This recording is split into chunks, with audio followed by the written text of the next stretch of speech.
Donald Trump's lies have killed over 500,000 Americans, and that's just the beginning. Check it out, leave your comments, ding the bell, share it with your friends, and subscribe to our channel. Fascinating hearing. There was a little bit of kind of boring back and forth and tit and tat and all that kind of stuff, but bottom line, the chief of the Capitol Police, Stephen Sund, says he reached out to his boss, the Sergeant at Arms, at 1:09 p.m. as the outer perimeter was being breached and said, "We need help. This is an emergency."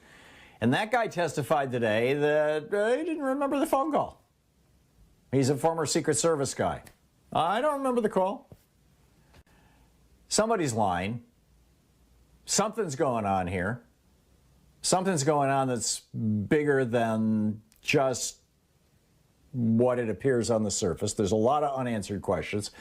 We heard from Senator Ron Johnson, the Republican from Wisconsin, saying that this was an enthusiastic trial. Festive was the word that he used, and he read from some weird document from someplace, some person, some commentator, that this was. What was the phrase? That this was Antifa, that there were people of a variety of political perspectives. I think, though, that the broad consensus is that this was planned.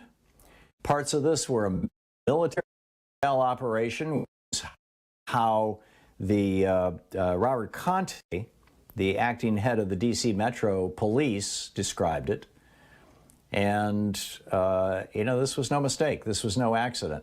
The one thing that I didn't hear, and maybe I missed it because I didn't hear every thing that was said. There was parts of this hearing that went on before I came on the air that I missed, and there were moments when it was on the air when I was having to do other things here that I missed some of the testimony. But maybe you heard it. If so, let me know. But I didn't hear anybody say that they felt that Donald Trump was responsible for this, or even a softer way of saying that, which is that we never expected that the president would suggest to people that they should march down to the Capitol building, or words to that effect. So I'm wondering, what were the high and low points for you? Those broadly for me, I mean, the testimony of the one female police officer, and my apologies, I'm not recalling her name, and I wasn't in a position to write it down at the time, talking about how she still has chemical burns on her face as a result of being bear sprayed by the thugs in this crowd, and how she was treated. She's black, and how she was treated.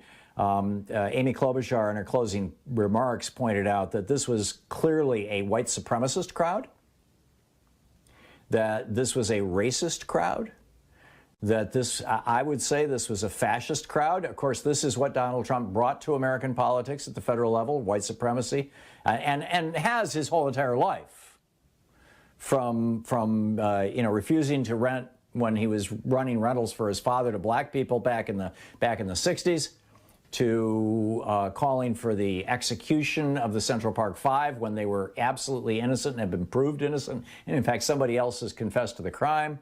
He still holds to that, to claiming that Barack Obama could not possibly be a legitimate president because obviously he couldn't have been born in the United States. He's got to be a stalking horse put into place by what? The Soviet Union? God only knows. To, tearing brown children from their parents and putting them in cages for years and then just giving them away, losing them, selling them off to the highest bidder. God only knows.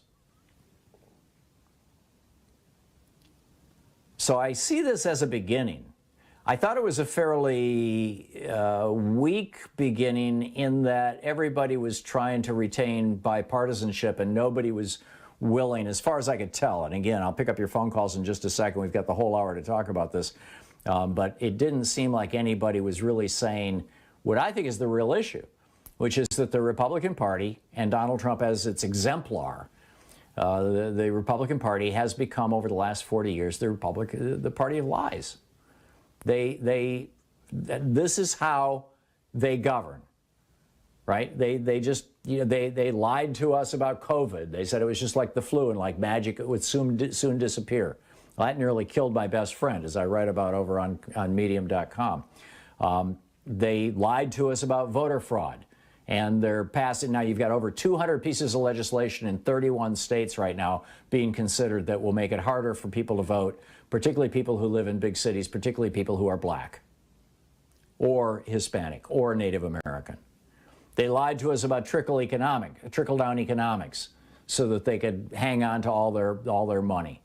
They lied to us about who won the 2020 election, and Trump started this lie. In fact, he started it even before the election was held, saying that if he lost, it had to be voter fraud.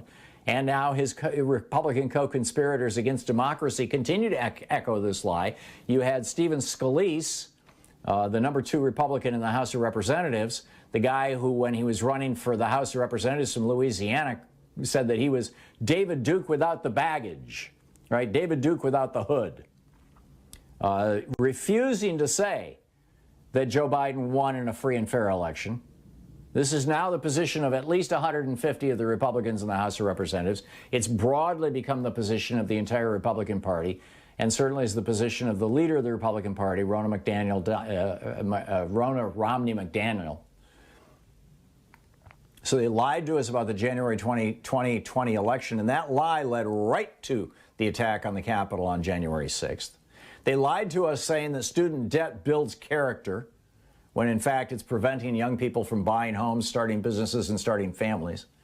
They lied to us that America has the best healthcare system in the world, when in reality tens of thousands of Americans die unnecessarily every year for lack of access to healthcare, and we have the worst infant and maternal mortality death rates in the world. They lied to us that guns keep us safe, when in reality they've produced an epidemic of school shootings and suicides. They lied to us that tax cuts for billionaires and big corporations were the best way to help out the little guy. They lied to us that unions hurt working people.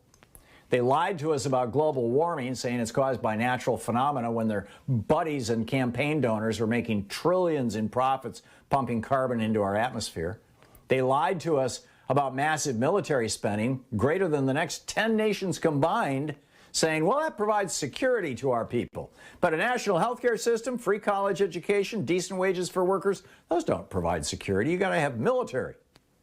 They lied to us that a robust minimum wage hurts businesses, when all around the world, countries with much higher minimum wages than ours have vibrant economies. And our own economy, in fact, was at its best in the 1960s, when the minimum wage, if you were inflation adjusted to today's dollars, would be about 18 bucks an hour.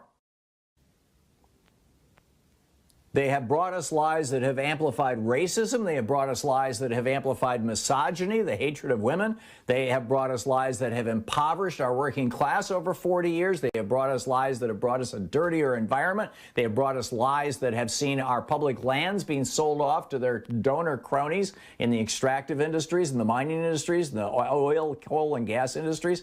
And they have lied to us in a way that has left an entire generation, I'd say 2 generations now, of young people, the 2 most recent generations, paralyzed by student debt. And then on top of that, this big lie about COVID has led to 1/2 million dead Americans, more than all the people who died in World War I, who died in World War II, who died in the Iraq War, who died in the Vietnam War, who died in the Afghanistan War, who died in the Grenada War, who died in all our little wars, in Libya and in, our illegal wars during Reagan, in Grenada, in Honduras and El Salvador and Guatemala. Add all those dead Americans together since the beginning of the 20th century. And Donald Trump's lies about COVID and his Republican co-conspirators who continue to pitch these lies, like Kristi Noem, the governor of South Dakota, have killed more than 500,000 of us.